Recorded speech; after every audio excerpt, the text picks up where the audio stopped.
Mina olen Karl Mattias Saarsen ja kõigepealt esitan ma teile Juhan Liivi luuletuse Üks suu. Üks suu, nii mullane ja mõttista nägu, nii padune.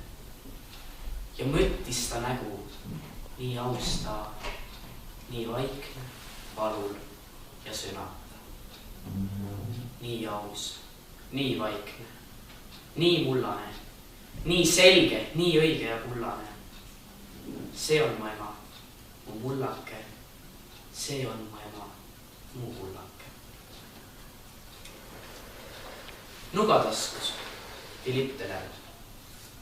No mitte kööginuga, aga samas ka mitte vedruga pätinuga ega mitte pisike taskunuga, vaid näiteks Opinel 3 või lagi nuga, mis oleks võinud kuuluda ühele täiuslikule vanaisale. Nuga, millega oleks see vanaisa võinud vabalt näiteks toidulauas vorsti viilutada või õuna koorida ning peale kohviklaasi lõpuni joomist pakib vanaisa piduliku laia liigutusega enda noa kokku ja see tähendab muidugi seda, et on aeg tööle minna. Nuga, mida te peaksite fantastiliseks, kui olite veel laps. Nuga, mida pidasite teie vanemate jaoks liiga ohtlikuks, kui te olite veel laps. Kuid see nuga oleks perfektne vestumaks puidust möökasid, puidust vibu või selle vibu jaoks nooli. Kuid vanaisa aeg on möödas ja teie ka ei ole enam laps.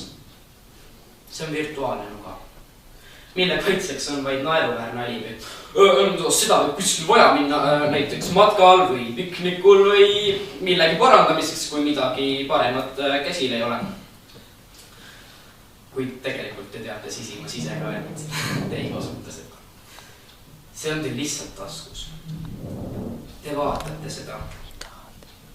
Too kaunis ning samas tarbetu ese, kuid soojast puidust ning pärlmutrist ese, mille teral ilutseb tõeliselt asjasse pühendutu juurde kuuluv kabalistlik salasümbol.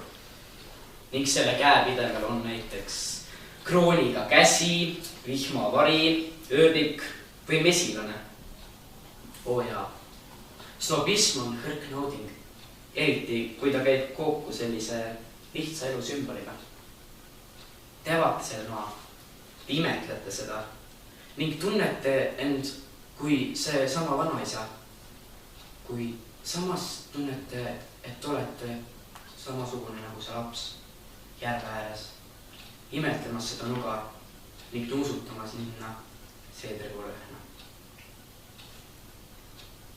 Kuid siis tunnete, jah, et te olete seal täpselt vahepeal ning see ongi noa saanud.